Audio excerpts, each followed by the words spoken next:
I welcome you to this lecture of Measuring Sustainability. I am Dr. Aparna Samudra from the Department of Economics, RTM Nagpur University, Nagpur.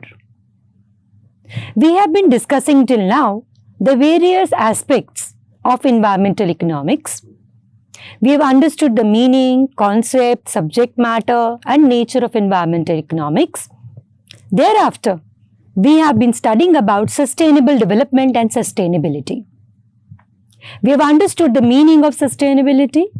We have also discussed weak and strong sustainability and the rules of sustainability. This lecture, we will be talking about measurement of sustainability. And the learning objectives of this lecture will be to understand the three basic measures or three well-known measures of sustainability. First is the Peirce-Atkinson measure. Second is the Index of Sustainable Economic Welfare. And then we have environmental space measure. So let us look at all these one by one. The Peirce-Atkinson measure. The Peirce-Atkinson measure is a test that determines whether a country is following the Hartwig rule or not. The previous lecture, we have already understood what is the Hartwig rule.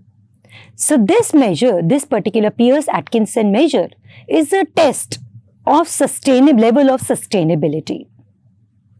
This particular measure was developed by Peirce and Atkinson in their empirical research in 1993 in order to measure the sustainable development of 18 countries. So they took data from 18 countries and then measured their sustainable development. The Peirce-Atkinson measure is also known as the genuine savings. That is, whether savings by way of use of the resources in the environment, whether the economy is saving something out of it or not, or whether there is a benefit from this development or not. This measure is using a possibility, or it is assuming that the natural capital and man-made capital can be substituted. So learners, can you tell me what type of sustainability this is, where we are talking about both substitutability of natural capital and man-made capital? So this is basically a weak measure of sustainability. So according to Peirce and Atkinson measure, an economy will be sustainable if its savings are more than the combined depreciation of both types of capital. What types of capital we are taking? We are taking man-made capital and we are also taking natural capital. So this measure is saying that if after the analysis, the savings of the economy are greater than the total depreciation which is there on both types of capital. So what is depreciation? Depreciation means is the downfall or the value of the capital when it reduces, we call it as depreciation. So when the total depreciation, combined depreciation of the man-made capital and the natural capital is less than the total savings, we will say that the economy is sustainable. So this particular formula, if you see, is explaining whatever we have said in the first sentence. It says if Z is the sustainability index, if Z is greater than 0, if and only if the savings are greater than the combined depreciation of natural capital and the man-made capital. So what is Z here? Z is the sustainability index, S is the saving, delta N is the value of depreciation of natural capital, delta M is the value of the depreciation of man-made capital.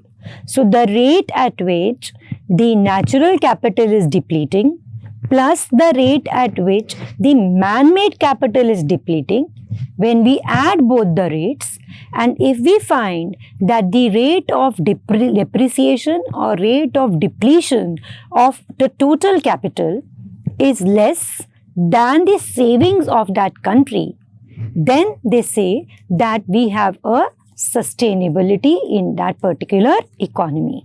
And how do they measure it? They measure it by a value of Z.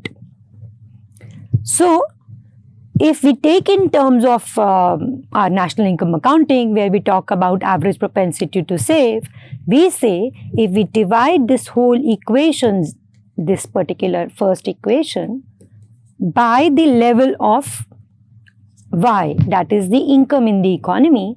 So, we say there is sustainability in the economy if and only if, that is your S divided by Y, which is the average propensity to save in the economy, is greater than the average rate of natural depreciation plus the average rate of man-made depreciation. Then according to this measure, we are talking about a sustainable economy.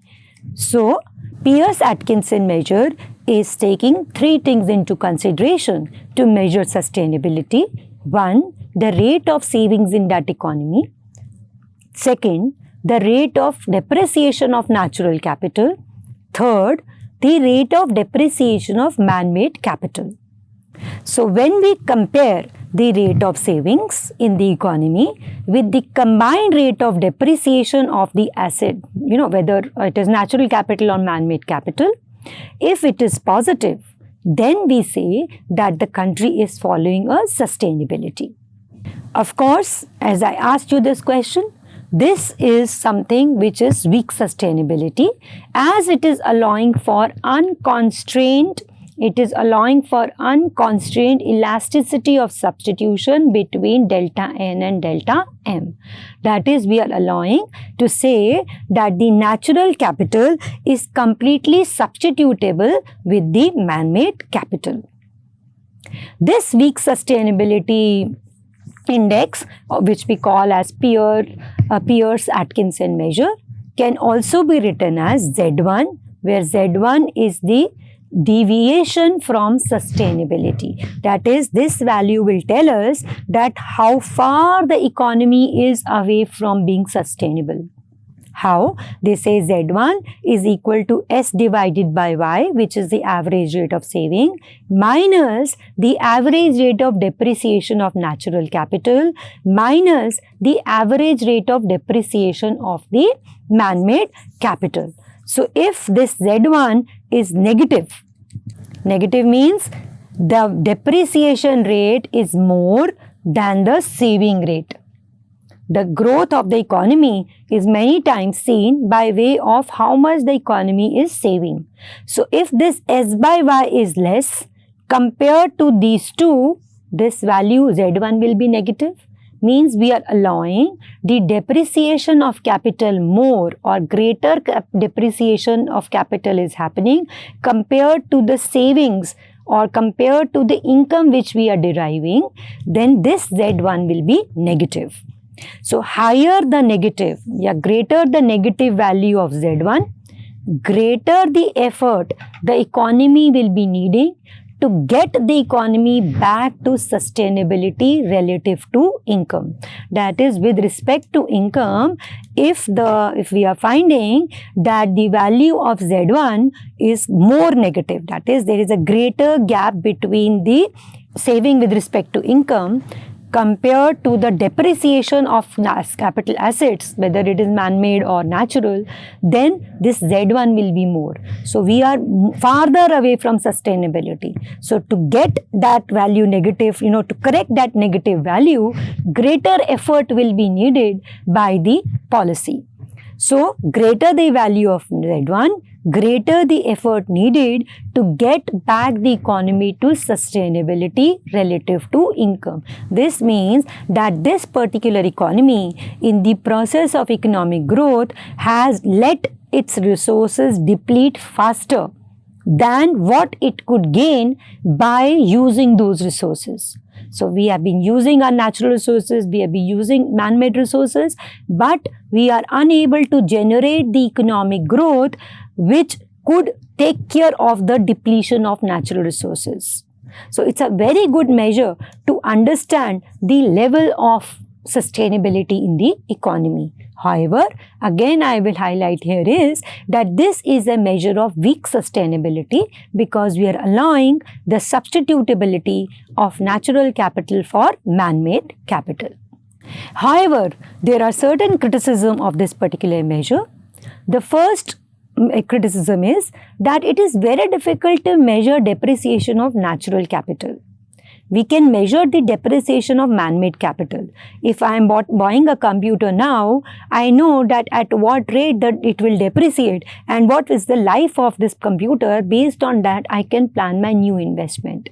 But it becomes very difficult to measure the depreciation of natural capital. The second criticism of this measure is that it does not pay attention to the measure of intra-generational fairness in the distribution of income. We are just understanding that compared to income, how much savings are happening today. Compared to income, what is the rate of depreciation of both the natural capital asset and man-made capital asset. But we are not talking about that what is happening to the distribution of income. This particular income, whether it is equally distributed amongst all the sections of the economy or not.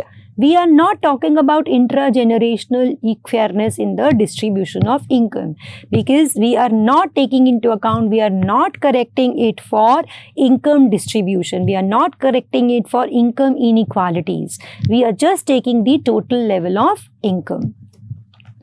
Then third is that the genuine savings which are measured by, as we've just said, that savings we compare with your depreciation of capital. If savings are more, we say genuine savings have taken place because you have become sustainable.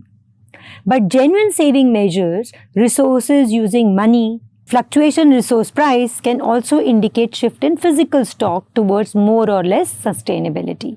So fluctuation in the resource prices can also have an impact on your level of income and the level of savings. So we are nowhere measuring, correcting that because we are not taking real income, we are just taking a nominal income. So these are the criticisms of this measure. The second way of measuring sustainability is called as Index of Sustainable Economic Welfare. Now, it's a very interesting way of measuring sustainability. Its extension from this, there is another indicator which we have, which is called as a Genuine Progress Indicator. See, what an interesting name, Genuine Progress Indicator. It was developed by Herman Daly and John B. Cobb in 1989. In the previous lecture, we have understood the Daly's pyramid. We have also seen the three criteria given by Daly to know about sustainability. So, Index of Sustainable Economic Welfare was developed by him, by both of them in 1989. This index computation involves variables which are not generally included in the conventional national accounts. If you know, in the national conventional accounts, we say that GDP in the economy is equal to C plus I plus G plus net exports. So that is how we count for GDP. And in this, we only take those activities which we call as economic activities. That is, those economies, those activities for which there is a real flow and a monetary flow. We do not account for anywhere in this computation, the conventional national income accounting, the role of or the value produced by the housewives. Okay, so conventional national income accounts leave out a lot of room for improvement. They do not include in them the social and the environmental issues. So, Index of Sustainable Welfare, Economic Welfare, tries to measure GDP or tries to measure the growth in the economy by taking into account both the things, that is environmental issues as well as the social issues. Therefore, it is also seen as an alternative measure to gross domestic product. We have just seen that a conventional gross domestic product will only take into account the conventional economic activities. So, C plus D plus I plus X minus M, or net exports, is what we do in conventional gross domestic product calculation. But this index will correct this GDP by taking into account the social as well as the environment activities. Now, this particular index of social sustainable economic welfare, what is its aim? It aims to provide a comprehensive assessment of economic welfare by taking into account social, environmental and economic factors which are not captured by GDP alone, because GDP is only going to take into account the conventional economic activity, right? But this tries to correct the measurement of economic welfare by taking into account the pillars of sustainability, that is social sustainability, environmental sustainability as well as economic stability. How does it begin? How do we start calculating your index of sustainable economic welfare, as ISEW is its abbreviation? It starts with private consumption. The same as when we start with GDP calculation, the first thing we do is we take into consideration that what is the consumption expenditure of the households. However, it corrects the income inequality or the consumption inequality which happens in case of a conventional consumption expenditure of GDP calculation. Why? Because we all know that the extra $1,000 means more to a poorer family than a wealthy family. So a wealthy family will value some extra 100 of rupees less compared to a poorer family. So in order to make the adjustment of this difference in the marginal utility of money, adjustments are made to private consumption expenditure based on the Gini index. Gini coefficient, as you must be knowing, is there to talk about how do we know that how far the economy or the people in that economy are away from the line of income equality. So farther you are from the line of equality, income equality, more is your, greater income inequality is seen in the country. So what happens is in your IACW is the first thing we will be doing is we will be taking the consumption expenditure, but this consumption expenditure we will be adjusting for income inequality by using Gini index. Thereafter, once we have corrected the consumption for the Gini index, then we will be talking about the items that increase economic welfare. All those will be considered at positive values, and we will decrease those items which reduce the economic welfare. So anything which increases economic welfare will be positive value, so it will be added. Anything which decreases economic welfare will be deducted, or it will be a negative value.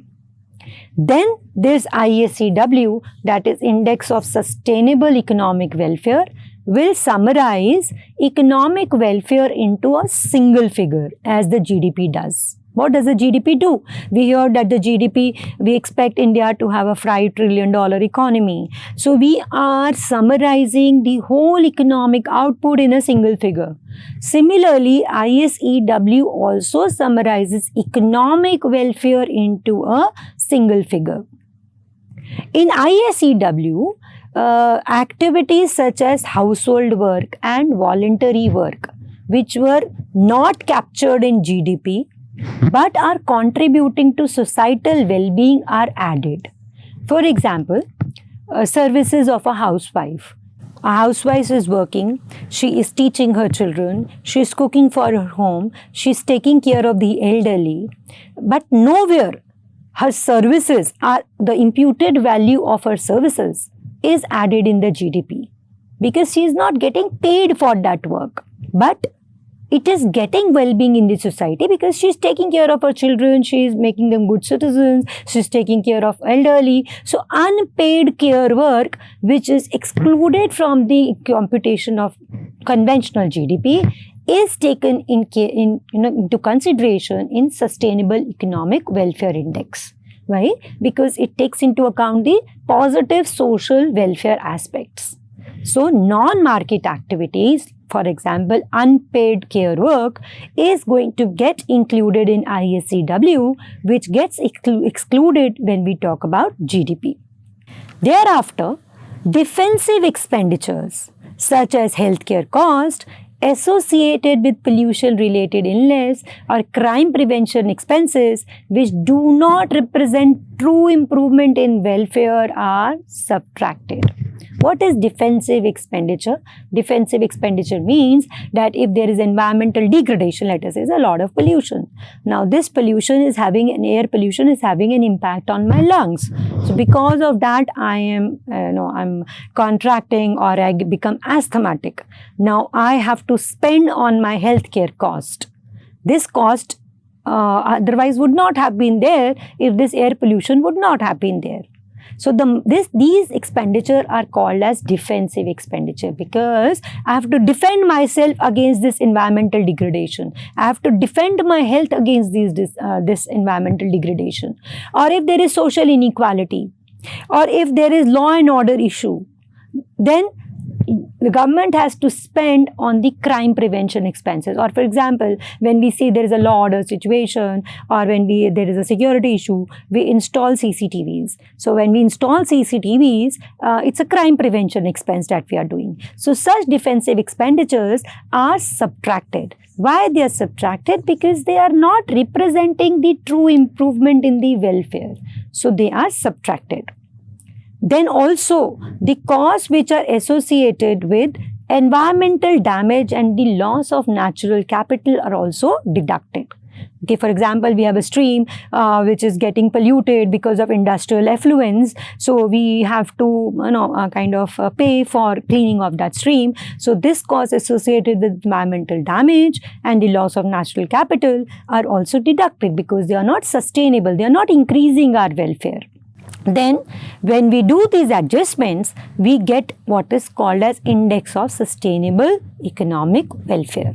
So this equation is the computation of Index of Sustainable Economic Welfare. What is it composed of? We say ISEW is first C adjusted. C adjusted is consumption expenditure adjusted to account for income distribution. Remember we said about Gini coefficient? That is, we are talking about adjusted consumption expenditure. If there is complete equality in income, what would have been the consumption expenditure is CADJ. Then we add P, which is non-defensive public expenditure, the expenditure made by the government on non-defensive, that is regular government expenditure, for example, infrastructure spending by the government. Then we have G. G is the growth in capital plus net change in international positions, that is investments made by the firms. Then we add W, which is the estimate of non-monetarized contribution to the welfare. As we said, unpaid care work of the women, when you monetize it, when you value it, that value is called as W. Then after addition of all this, there are a few deductions. All these deductions are reducing the economic welfare, therefore we are reducing the values. D is the defensive public-private expenditure. We just understood that, for example, healthcare cost due to pollution-related ailments is a defensive private expenditure. So it is reducing our economic welfare, so it is deducted.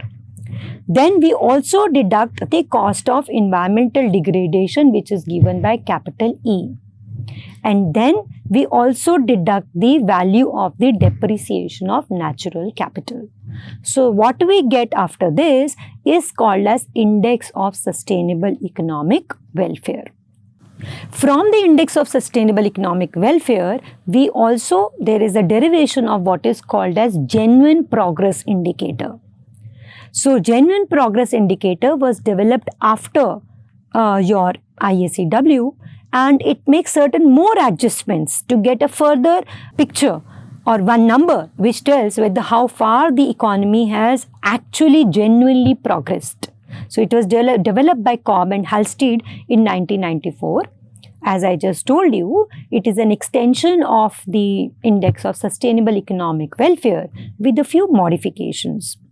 What are the modifications? We say it is an estimate of net production of services which may be from capital, natural or human. So whatever services are being produced, their value. These services can be by use of capital, which may be natural or maybe human. Then, however, unlike IACW, where we had excluded only the private defensive expenditure, in genuine progress indicator, we are also reducing the public defensive expenditure on health. If the government is doing certain public defensive expenditure that on health and education, that is also excluded. So, one more component in IACW we had just taken private, but here we are taking public as well. But it includes deductions of cost estimates for the loss of leisure time, underemployment and the loss of forest.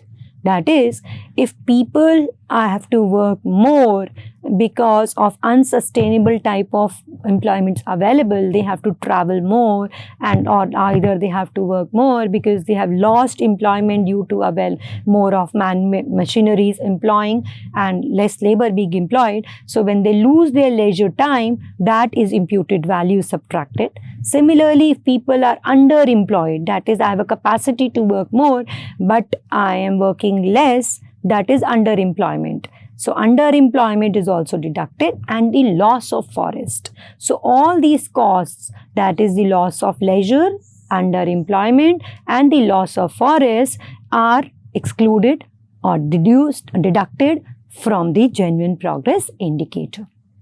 What does a GPI indicate? A rising GPI over time indicates that the economy is becoming more sustainable, whereas a falling GPI reflects that the economy is moving away from sustainability. So, GPI is a way of knowing the long-term sustainability in the economy. The next measure of sustainability is called as environmental space measure.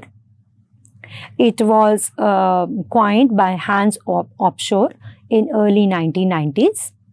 It basically refers to the limitation of various resources which are available for human consumption. So, limits to growth. That is, there is a limit to which the resources will be available for human consumption.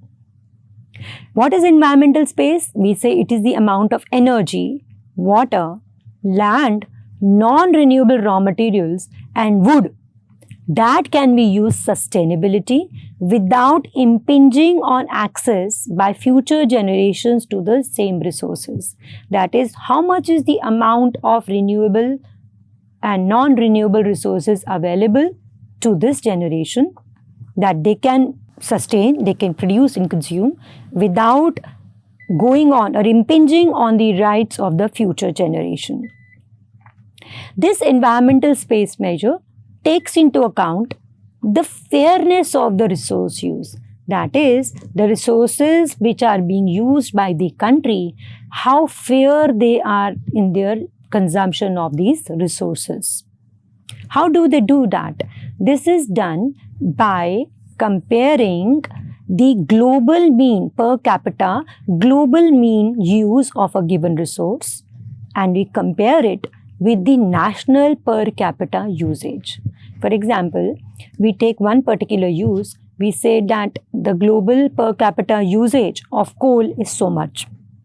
You compare it with various national averages, that is, this India, Pakistan, Bangladesh, Sri Lanka, China, what is the per capita national use of coal? So, we are comparing the global mean usage of a given resource with the national per capita usage. This gap between this comparison between global usage and the national usage will determine the extent of sustainability. That is, if the global usage is less compared to the national usage, means we are using more of the environmental space which is available to you.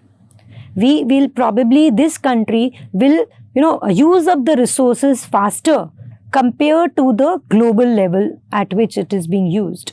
Hence, the sustainability of this country is less compared to the sustainability of the world. That is called as an environmental space measure. So now quickly let us have a recap of whatever we have done in today's lecture. We are saying that ecological economists have given various measures of sustainability. We have one Peirce-Atkinson measure, which is basically a weak sustainability, wherein we are comparing the savings compared to income with the depreciation of the natural and man-made capital to get a sustainability score. Thereafter, we talked about Index of Sustainable Economic Welfare and GPI, Genuine Progress Indicator, which is basically adjusting the conventional national income accounts. It is correcting the GDP to take into account the environmental and social measures. And then we talked about environmental space measure, where we are comparing the mean use of resource of a country compared to the per capita world usage of that resource. So I hope you enjoyed this lecture and the concept of sustainability. So wish to see you in future also. Thank you very much.